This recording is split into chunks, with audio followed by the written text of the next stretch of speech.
So, if you're running or moving towards running a 10 million plus business, most marketing tips you see online actually won't work for you. I feel like you have some things to say on that, right, Gabe? Yeah, I grew up before the internet was, mainstream, and as I've watched the internet evolve and grow, there's a ton of like what I call business opportunity, people out there that sell, strategies and processes and tactics that, will serve you well if you're a small business or starting out, but there's less, consultants and companies and firms like ours that really are focused on making sure that businesses that have gotten through the early stages, grown and scaled, actually have the systems and the strategic guidance and leadership they need to grow. And so it's something that we've really enjoyed over the last few years as we've moved more towards really looking at like what do you need to have a scalable strategic marketing system, because the things that work when you're doing 500,000 or a million are great, and those are important to scale, but they're not the same systems and processes and services that are really required if you want to take a larger business that you've scaled and grown over the years to the next level. And so that's something that we really love doing. Yeah, that's actually really what we want to dive into today is sharing a lot of the reasons behind that. So I want to welcome everybody back to the Marketer's Blueprint podcast.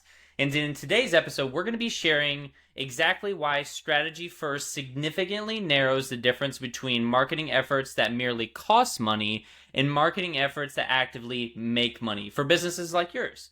Plus, we'll be sharing a real world example of how you can begin implementing that today.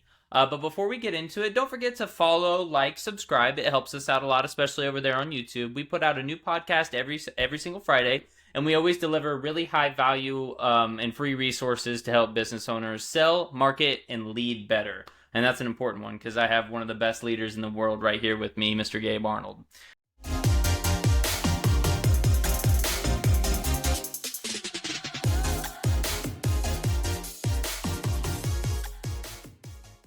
And speaking of, Gabe, can you kind of explain to our viewers what is strategy first marketing? Yeah, so when we think about what's crucial to scale and grow a business consistently year over year in the long run and reach the growth goals and much higher revenue levels, what doesn't work is just jumping in tactically. Now, when you're in startup mode and you're selling to your first few customers, absolutely jump in, try tactics, Yeah. do things. That there's nothing wrong with that. I've done plenty of that.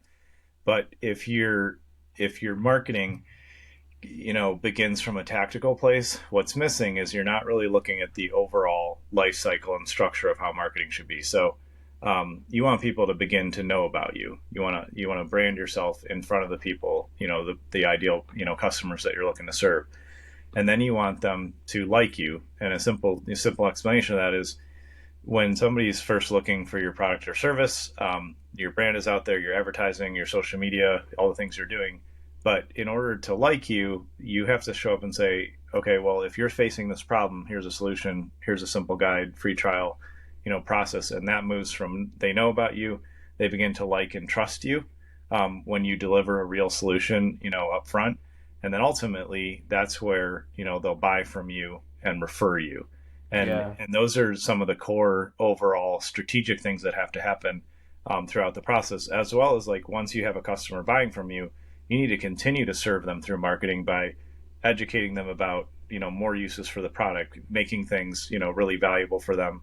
And so we look at the whole customer journey from the prospect stage to the first time buy to the repeat buyer and the customer that will refer other people to your business.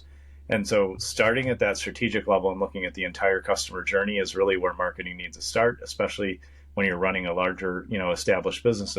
And that's key, because again, if you just drop in a tactic of like you have somebody that's just running good at running ads, that's great, that's an awesome skill set. Or somebody that's just good at social media or just SEO, or maybe taking care of some of your website things or an app you may have. If those aren't strategically tied together and aligned with the customer journey, then you have these breakage points where there's cognitive dissonance for the customer or the prospect, where they don't understand the next step, or they don't know why something is showing up, or there's not the next step they need. Um, and it makes things bumpy. And so when we start with strategy first, we look at that whole customer journey from their first exposure, visibility to your company, all the way through to when they bought and they repeat buy and they refer you. And we build from that strategy first, so that all the then tactical things that do have to happen are aligned in view of what the customer journey should be. Yeah, for sure. And I feel like something that you mentioned is like a lot of business owners that I've encountered in my career are, of course, very tactile and want to get, down to business when they do focus on marketing. Why would you kind of encourage them to focus on the strategy first rather than diving headfirst into a trend or some kind of marketing that they think works?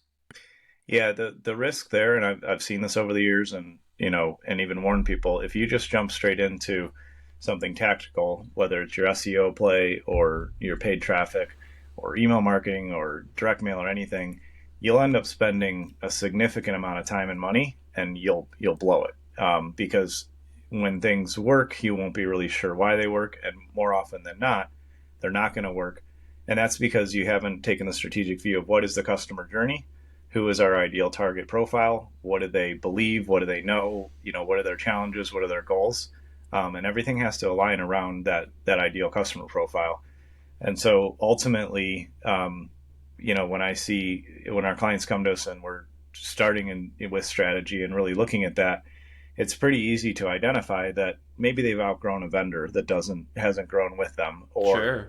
maybe something that worked before worked for a season but wasn't really aligned for that whole strategy, and so it becomes very expensive, which is one factor. But even worse than that, I would say, is that the CEOs that we partner with and serve, they rightfully so start to get stressed and overwhelmed and wondering, like, we're spending money, I can't really tell if it's moving the needle, or we spend money and we're getting these leads but they're not really aligned, or they're not buying from us, so we're getting activity, engagement, but we're not getting the result we want, and it just becomes extremely stressful, Yeah. operationally painful, and of course expensive. And every dollar that's deployed in your business should have a purpose and a goal, and it should achieve that goal. And if you don't have a strategy, then you're going to end up just running around in circles with tactics. And it's not always even that the tactics are wrong, but they're misaligned in the sequencing, or the messaging inside of that tactic is wrong. And it's I've gone through that. As I've grown my businesses, as I've helped other clients, I've been in that position, and it's probably one of the most stressful, overwhelming, disappointing feelings to go, Yep. oh, we just spent 50 grand on this or 100 grand on something, and we have no results to show, or we have some results, but we don't know how to grow and scale and repeat those, positive results. Yeah, the analogy that comes up to me is it's like taking a quiz or an exam without opening the textbook or Yeah. studying. You know what I mean? You're diving headfirst into something without you might have a concept or an idea, but you don't really know for sure. And I think that knowing is the advantage of strategy first. How does this model differ from what a lot of other agencies are pushing right now online? The big push right now, which this is always going to happen in the marketing space, is everybody is saying AI is the answer. AI can Mm-hmm. ads, AI can do your market research, AI can do all these things, and it's not completely wrong, but it's not effectively strategically accurate to just think you can jump into a tool, which is what AI is, just a heightened, smarter, faster version of the internet in a lot of senses. But if you jump straight into a tool, then you end up putting yourself in a place where you're chasing a trend. Everybody else is doing it, is what you think, and may even be true. But in this scenario, when you're just plugging in something like leveraging AI, or we've worked with even like large home services company, and they'll come to me and say, hey, I just heard about this call center solution. Call centers are awesome for home service companies, to build your own call center or rent part of a call center. But Yeah. if you don't know who you're targeting and what your message is and what makes you different from your competitors, then it's just noise, and you could actually damage your brand, which is a significant loss, and you could lose revenue after making an investment. And so chasing trends without that overarching strategy, without knowing the whole customer journey, without knowing the real persona of who you're trying to sell to, is really, really risky. You could go in the wrong direction, or you could just spin out with confusion and lack of clarity in your whole marketing strategy. Yeah, and I think that's really important because I think that a lot of business owners, especially those that are on the more seasoned side, get stuck in the loop of what has worked or brought them some success before, or on the opposite side of that, get stuck in like a new trend like AI. So with the new focus that you have on strategy first marketing, what would be like 3 steps or just a couple of steps you'd encourage our viewers to take if they're wanting to shift into this style of marketing? Yeah, a simple thing to do, and as much as I love all the tech and digital toys I have, I recommend you get a big piece of paper, do this on a whiteboard, map out what you understand of your customer journey. Like, where do people currently hear about your business? That's your kind of first touch point branding.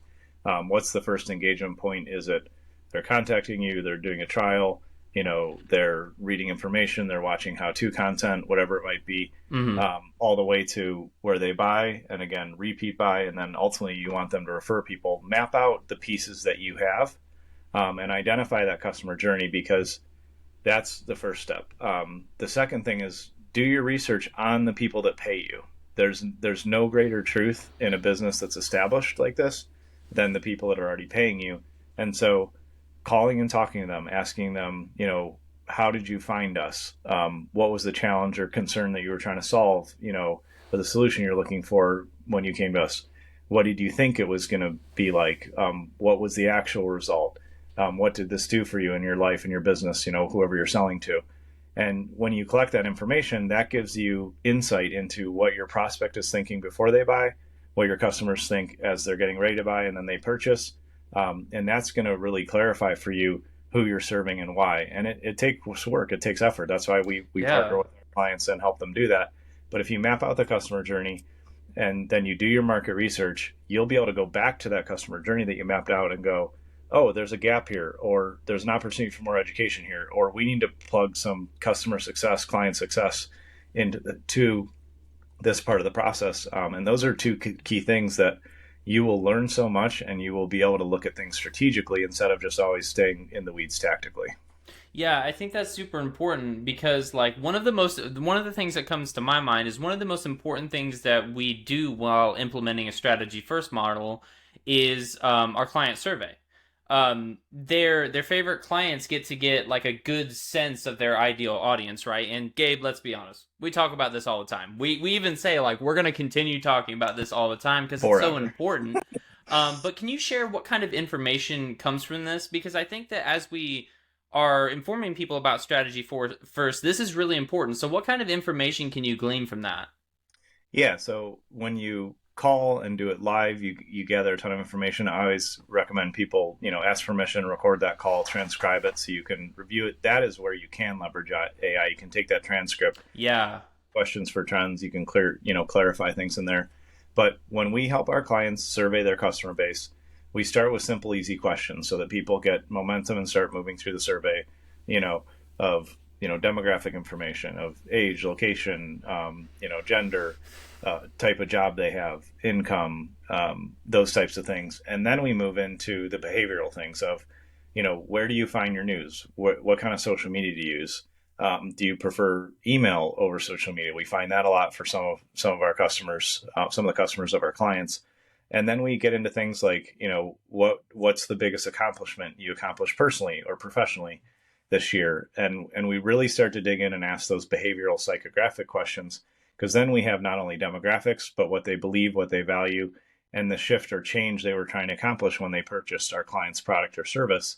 And that allows us to really build that clear persona out of like, this is your ideal customer. And oftentimes, there's 2 or 3 personas that you serve inside your business. And if you can identify those, that allows you to tailor different aspects of your marketing to the different personas. And so we go all the way from the basic demographic things all the way into behavioral psychographics and beliefs and mindset.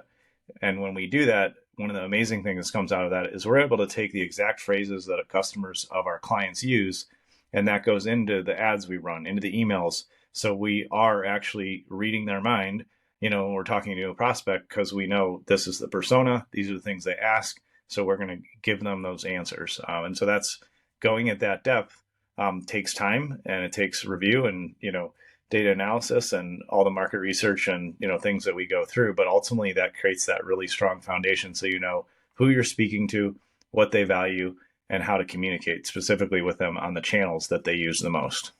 Yeah, and I think that's really important. Like you mentioned, it goes beyond demographic information. It's psychographic information as well. Stuff that people don't even realize that they may be resonating with. It could be subconscious. Yeah. Certain imagery on your landing pages or certain words in your copy. Things like that really, really get to shine when you have that like accurate information. So I think that's so important. And folks, if you're interested in getting support with something like this, with implementing a strategy first marketing system into your business, we'll have a link below where we'll be able to audit what you're currently doing and determine the next best steps for your business, because it's really, really important to understand that types of things when you're implementing a strategy first marketing system. But Gabe, it wouldn't be an episode without a client win. We have a really, really cool one here today. So recently, we had a pretty significant win with a client that we recently walked through this process called Taproot Yoga, which is, fun fact, owned by a close friend of yours. After conducting an in-depth market research to gain a deeper understanding of their target audience, we were able to really launch a super targeted social media post campaign that brought in thousands of views and more engagement than they typically see on their socials. And we're actually going to have our editor add those to the screen so you guys can get a visual representation of that. But Gabe, how did the strategy first model contribute to this win? What would have changed if that model was not implemented and we just started posting? Yeah, the risk of just posting is it's all based on assumptions that, maybe our team would have or our client would have. And the challenge as an entrepreneur and the business owner and the leader of your business is, everything about what you offer. You're so ingrained in your business that when you start to just go post and promote about those things, it's easy for me to assume, oh, everybody will get this. And if I'm not really looking at the persona that we serve and not really looking at the market research, and I put something out there, it doesn't really click, people don't engage with it, and then I'm disappointed because I just went tactical. Right. The process we took with Taproot Yoga was I was able to guide them through doing their market research survey. The team, of course, came in and did their market research and really connected and said, what is important to the folks that you serve. And so from that, we wrote their social media posts. We had images from, their studio of all the services and all the things they do. And putting it out there, they immediately got engagement because we did the market research and because the language, the images, everything we put out there connected to who they serve.